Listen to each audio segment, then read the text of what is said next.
AIDS ও AIMS এবং এআইডিওয়াই এর উদ্যোগে নেতাজি সুভাষচন্দ্র বসুর ১২৮তম জন্মজয়ন্তী পালন করা হয় আগরতলা পোস্ট অফিস চৌমুহনীতে।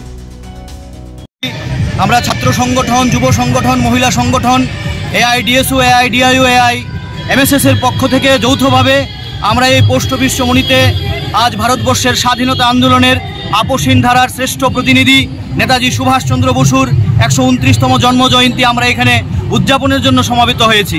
আপনারা লক্ষ্য করছেন যে নেতাজির বিভিন্ন সময়ে দুষ্প্রাপ্য ছবি এবং বাণী আমরা এখানে প্রদর্শিত করেছি।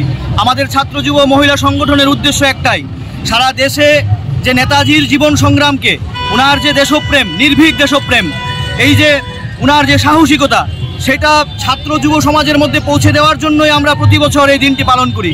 শুধু নেতাজি নয়, আপসহীন ধারার সমস্ত বিপ্লবীদের জীবন সংগ্রামকে আমরা পাথেয় করে বিভিন্ন ধরনের অনুষ্ঠান করি। আপনারা জানেন যে নেতাজি ছোটবেলায় বলেছিলেন যে আমার এই দেশ থেকে ব্রিটিশ তাড়ালেই আমি ভাবতাম যে এটাই আমার কর্তব্য ছিল, কিন্তু উনি পরবর্তী সময়ে বলেছিলেন শুধু ব্রিটিশ তাড়ালেই দেশের আমার প্রকৃত কাজ হবে না, এই দেশে সত্যিকারের একটা সমাজ পরিবর্তন করা দরকার।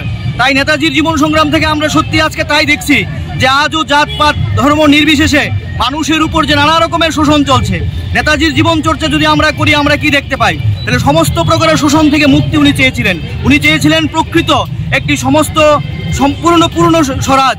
তাই নেতাজির প্রতি আমরা বিনম্র শ্রদ্ধা রেখে নেতাজির জীবন সংগ্রামকে আমরা পাথেয় করে ছাত্র যুব সমাজের মধ্যে পৌঁছে দেওয়ার জন্যই আমরা আজকের এই কর্মসূচি এখানে গ্রহণ করেছি।